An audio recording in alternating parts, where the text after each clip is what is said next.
할렐루야.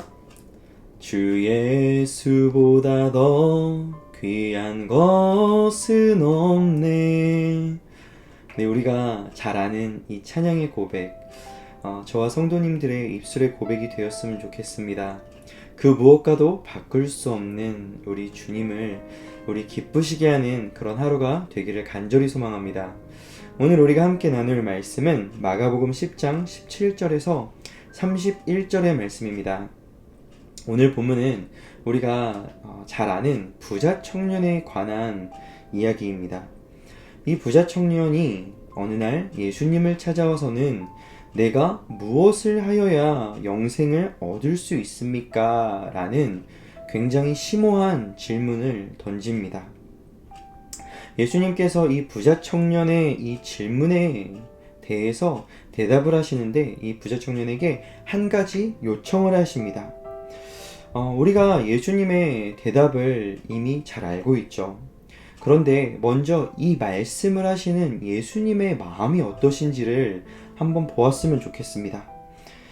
오늘 본문에 보니까 예수께서 그를 보시고 사랑하사 이르시되, 부담스러운 요청을 하고 계시는 예수님의 마음에는요, 이 청년을 향한 비판이나 어떤 비아냥거리는 그 마음이 아니라 그 청년을 향한 사랑이 예수님 안에 가득했다라고 본문이 기록하고 있습니다. 이와 마찬가지로 때로 우리가 듣는 예수님의 말씀, 우리 귀에 들리는 예수님의 그 말씀의 요구는요, 우리에게 부담으로 다가올 때가 있습니다. 하지만 우리가 기억해야 될 것은요, 바로 예수님의 마음이라는 거예요. 예수님의 말씀은 결코 우리를 부담에 팍팍 주는 그런 목적이 아니라, 또 우리를 무너뜨리려는 그런 목적이 아니라 주님 안에 있는 우리를 향한 넘치는 사랑에서 비롯된 말씀이라는 것을 꼭 기억하시길 바랍니다. 주님이 저와 성도님들을 넘치는 향한 사랑으로 오늘도 말씀하고 계십니다. 예수님의 요청이 무엇입니까? 바로 이거예요. 네가 어려서부터 말씀을 다 지켰다고는 하지만 그 말씀을 부정하는 것이 아닙니다. 그런데 너에게 아직도 한 가지 부족한 것이 있으니 너에게 있는 것을 다 팔아 가난한 자들에게 주라. 그리하면 하늘에서 보화가 너에게 있으리라. 그리고 와서 나를 따르라. 예수님은 다 아셨습니다. 이 청년에게 있어서 가장 소중했던 것, 이 청년이 주인 삼았던 것, 그리고 이 청년의 손에서 놓기 어려웠던 그게 무엇인지를 아셨고요. 이 청년의 종곡을 확 찌르셨습니다. 그건 바로 적어도 이 청년에게는 물질이었다라는 것입니다. 그리고 이 물질은 이 시대에 많은 사람들이 주님을 따르지 못하도록 만드는 가장 경계하고 우리가 조심해야 될 대상이라는 것을 꼭 기억하셨으면 좋겠습니다. 이 청년은 재물이 많았어요. 그래서 영생에 대한 비결, 예수님의 정확하고 간결한 이 대답을 듣고도, 예수님을 따르라 라는 대답을 듣고도요, 바로 자신의 손에 쥐고 있었던 물질 때문에 마음속에 근심하다가 결국은 예수님에게서 돌아서서 자신의 길을 가는 선택을 하고 맙니다. 영생을 어떻게 하면 얻을 수 있는지 궁금했지만 결국 영생과는 다른 길을 갔다라는 거예요. 저는 오늘의 본문이요, 단순히 물질만을 이야기한다고 생각하지 않습니다. 이 부자 청년에게는 물질이 예수님보다 더 소중했듯이요, 혹시 우리에게 주님보다 더 소중한 것이 무엇이 있는지, 내가 주인 삼고 있는 것, 그것은 무엇인지, 내가 결코 포기할 수 없고 내려놓을 수 없는 나의 가장 우선순위 된 것은 무엇인지, 오늘 본문을 빌어서 우리는 반드시 생각해 봐야 합니다. 내가 그것 때문에, 나에게 있는 그것 때문에 내가 주님을 따르지 못하는 선택을 할 수도 있기 때문이에요. 대부분의 사람들은 아마 이 부자 청년처럼요, 물질을 놓지 못할 수도 있고요. 어떤 분들은 사람이 가장 소중할 수 있습니다. 어떤 사람은 명예, 어떤 사람은 또 권력, 그리고 어떤 사람에게는 자신의 자존심이 결코 놓지 못하는 대상이 될 수도 있어요. 나는 무엇을 내려놓지 못하고 있는가 한번 우리 반드시 생각해 보아야 합니다. 오늘 본문에서 베드로는 당당하게 말합니다. 우리가 모든 것을 버리고 주님을 따랐나이다. 네, 주님을 따른다라는 것, 그것이 바로 영생으로 가는 길인데요.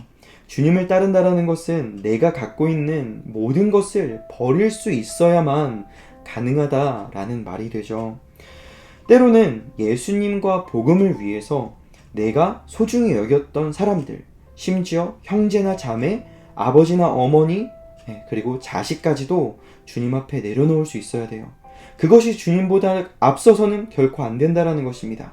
또 집이나 전토, 내가 소중히 여겼던 어떤 물질이나 나의 소유, 이런 것들도 복음을 위해서, 주님을 위해서 내려놓을 수 있어야만 한다라는 거예요.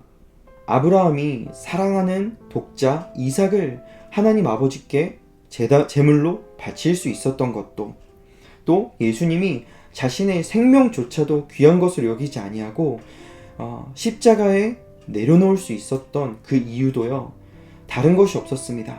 하나님이 또 그분의 말씀이 훨씬 더 소중했기 때문에 자신의 가장 귀한 것을요 내어놓을 수 있는 선택을 할 수 있었다라는 것입니다. 하지만 우리 주님은요, 우리에게 내려놓으라, 포기해라, 그렇게만 말씀하시는 분이 결코 아니십니다.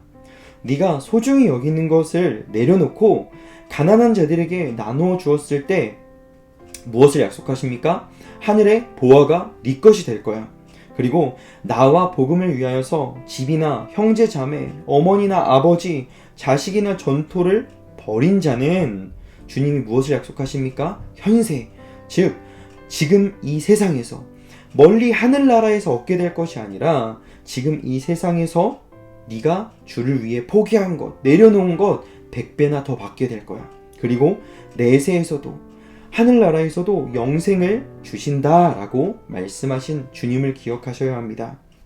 사랑하는 성도님들, 우리는 때로 아버지 손에 들린 달콤한 사탕에 현혹되어서 그 사탕을 얻기 위해서, 그 사탕을 놓지 않기 위해서 안달이 난 어린아이와 같지 않나 라는 생각을 해봅니다.